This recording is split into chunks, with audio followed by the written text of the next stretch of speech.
Welcome back, everyone, to a brand new TV show spoiler review here at Max Talks Movies. My name is Max Hindenburg. Today, I am breaking down the season 2 finale of the Marvel Cinematic Universe and Disney Plus show Daredevil Born Again. This is episode 8 here of season 2, the finale, as I just mentioned. The episode is titled The Southern Cross. So I'm Max Hindenburg. Welcome back, everyone, to Max Talks Movies. We're talking Daredevil Born Again, the season 2 finale. So again, if you've not seen the finale from Tuesday night, please go watch that episode. It's 51 minutes with credits.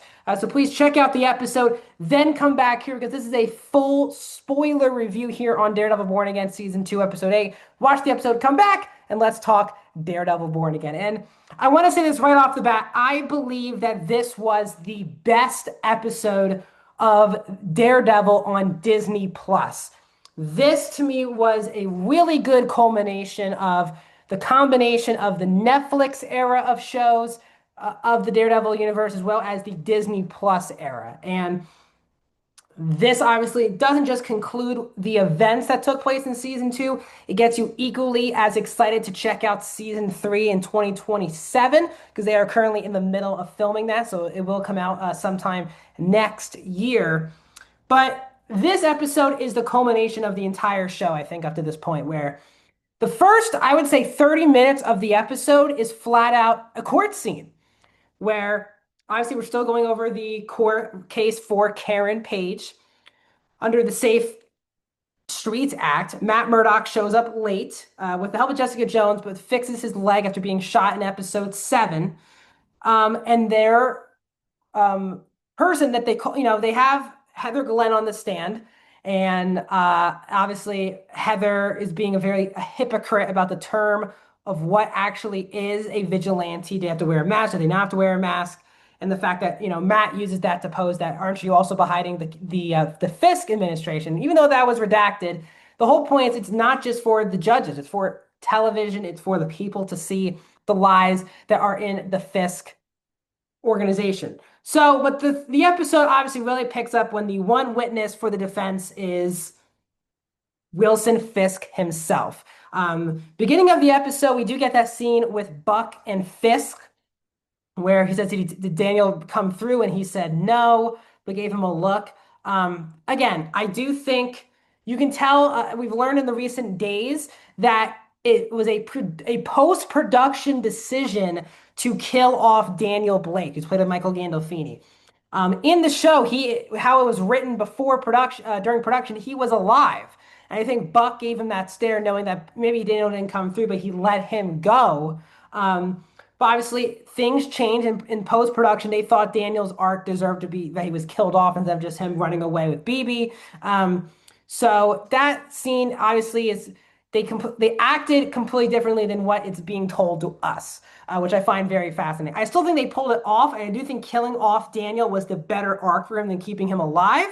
But fascinating, this all came together really via post-production CGI.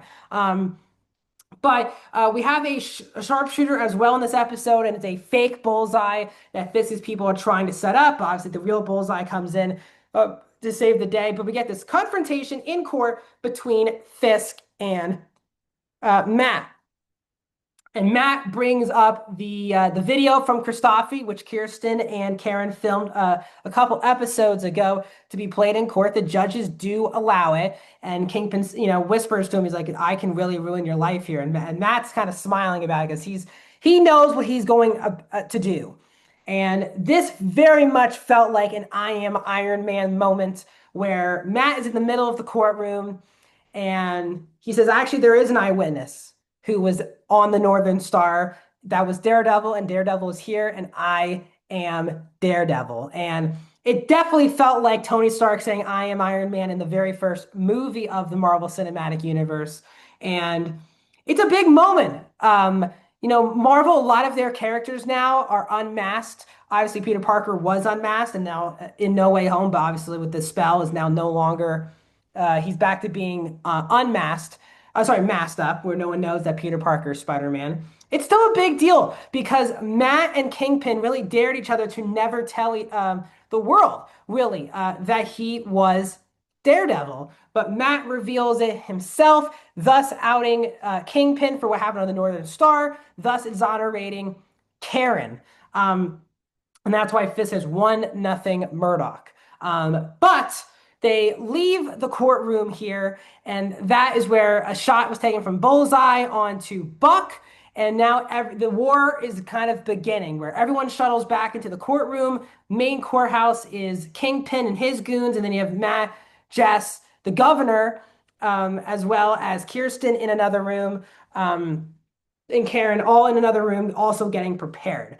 And Fisk himself delivers a message to New Yorkers. And then, even though it made no sense how BB could already have an edited video out, crapping on the video that just released from Fisk, kind of made zero sense on how she already had an edited video out. She unmasks herself, and we know we're going to get this ultra war of New Yorkers at this point. They all collide on the courthouse. One of those evil cops now turns on the other one to let the fake Daredevils in. And we get this amazing action set piece where Kingpin, he's done. He's not going to take the offer from the Attorney General, and he starts mowing down civilians who are trying to hurt him, obviously. And he just starts breaking people's back, punching their heads in. It is a brutal action scene. Then you have Matt and Jess as well kicking some ass on their way. Even young White Tiger was also there. Angela, really cool action set piece. Easily my favorite action scene of the show, of this season.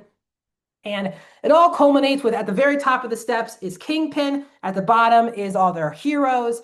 But not listening, all of these other civilians start trying to attack Kingpin. That's just not what Matt wants.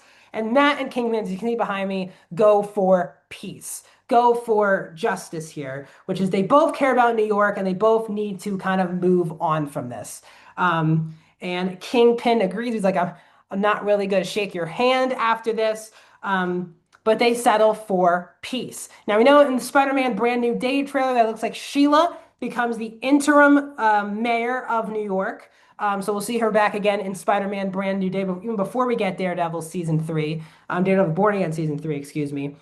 And we kind of culminate here with the show where Matt is eating at that dinner with Karen, which Karen dreamed about in the opening minute of this episode. They're kind of laughing and seem like they're in a very happy place. Matt's like, finally, we're not being hunted anymore, and how weird that feels. And him and Karen are like, it really is messed up that we don't feel normal when we're not being hunted or chased down or trying to, anything. But the cops obviously finally catch up because, again, Daredevil was technically committing crimes over the last decade or so. So he goes to prison, as do the rest of the cops. Kingpin takes the plea deal, is on the beach, but obviously that's really hell for him, being on that beach by himself in the sand without Vanessa. And then we get a big tease for season 3 where Jess is back with their daughter, and we get finally back, first time ever in the MCU, technically, but on the first ever in the Disney Plus era, we get the return of Mike Coulter as Luke Cage. And I was a big fan of Luke Cage, the show. I think out of the spin-off non-Daredevil shows, it was my favorite. I just loved Luke Cage. And Mike Coulter is so good as Luke Cage. And we get a scene with him and Jess. We learn that he's finally done with all the CIA stuff, and Mr. Charles has found someone else. We learn that now Mr. Charles is working with Bullseye now. Wonder where we see Bullseye again.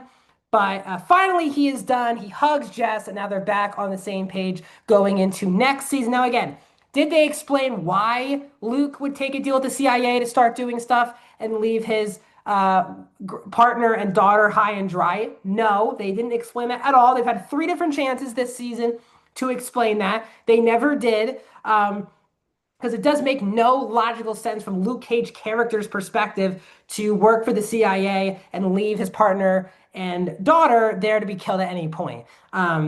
But we get Luke Cage back. We get Jessica Jones back. Heather puts on her Muse mask, so we know she'll be the next Muse coming into season 3. We don't know if Buck survives this season or not. He was shot. Heather put the suit over his bullet wound, but there was, in the epilogue, there was no scene with Buck. So it's going to be interesting if Buck returns in season 3. Obviously, we know Daniel is done. We know BB is back at her uncle's job, which is very cool.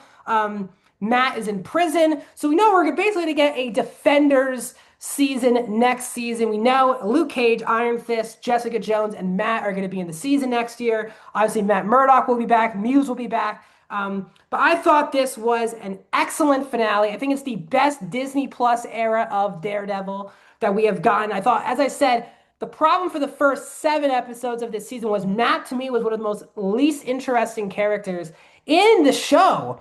But he was easily the MVP for this episode. Charlie Cox absolutely delivered in the court scenes and gave a really powerful performance in these episodes. Obviously, him and D'Onofrio have such phenomenal chemistry. Deborah Ann Woll, of course, had a really good season. Bullseye had a really great season. I just thought this was a slam dunk, phenomenal episode. Yes, did it make sense? Did it make any sense how BB could have edited that video together? Literally made no sense. Could they have explained why Luke Cage was doing that? I think they probably should have, but they did not. But other than that, I thought it was a fantastic episode that really feels like we're getting really pumped for the future of these characters in the MCU. So what are your guys' thoughts on this new season of Born Again? Let me know down in the comments. If you guys like this video, hit that like button. It really helps support the channel. And also, guys, we're under 50 subscribers from the biggest milestone of my YouTube career, which is 500 subscribers. So please help me get there by hitting that subscribe button. Would really mean a lot to me. I do movie, TV show reviews, out-of-theater reactions, movie franchise rankings, and box office breakdown shows. And I'll see you guys on another video very soon.